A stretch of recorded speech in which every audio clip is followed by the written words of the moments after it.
देख रहे हैं विकासनामा न्यूज, आपके साथ मैं हूं राशि। आइए शुरुआत करते हैं बुलेटिन की। ग्वालियर जिला और सत्र न्यायालय ने तिहरे हत्याकांड के 3 आरोपियों को उम्र कैद की सजा से दंडित किया है। उन पर 29,000 रुपए का जुर्माना भी आरोपित किया गया। घटना ग्वालियर थाना क्षेत्र के चंदनगर में 7 साल पहले घटी थी, जहां भिंड के रहने वाले एक युवक सूरज गुप्ता ने अपनी मामी सरोज देवी, उनके लड़के पवन और पुत्रवधू रुचिका की गला काटकर निर्मम हत्या कर दी। उनके इस निर्मम हत्याकांड में भिंड के ही रहने वाले 2 दोस्त बीटू खान और रामदीन के साथ ये घटना ग्वालियर थाना क्षेत्र के चंदनगर में 6 अगस्त 2015 को घटी थी। इस मामले में पुलिस ने कैलाश गुप्ता की शिकायत पर हत्या, लूट और डकैती का मामला दर्ज किया। कैलाश गुप्ता अब अपने कारोबार के सिलसिले में घर के बाहर थे, तभी उनकी पत्नी सरोज, बेटे पवन और बहू रुचिका की निर्मम हत्या कर दी गई।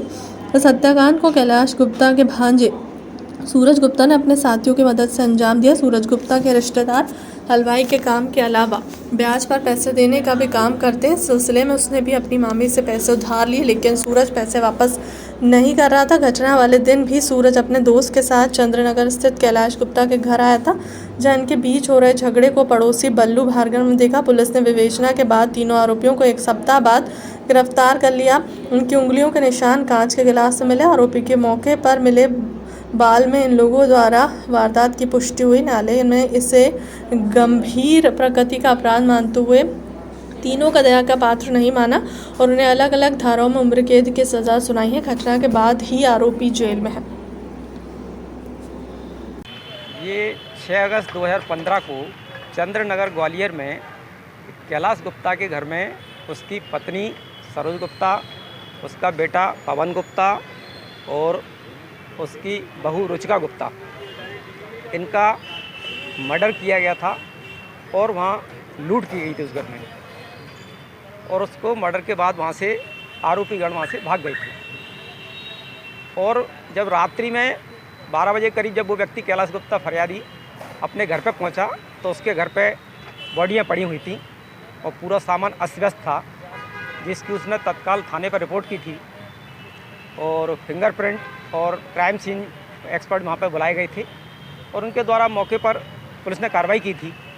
क्योंकि आरोपीगण मौके पर कोई नहीं मिला था, तो संदेह के आधार पर सर्कमस्टेंशियल एविडेंस पर पुलिस ने इसमें इन्वेस्टिगेशन किया और उसमें उसका जो भांजा था सूरज गुप्ता, वो इसमें गिरफ्तार किया गया।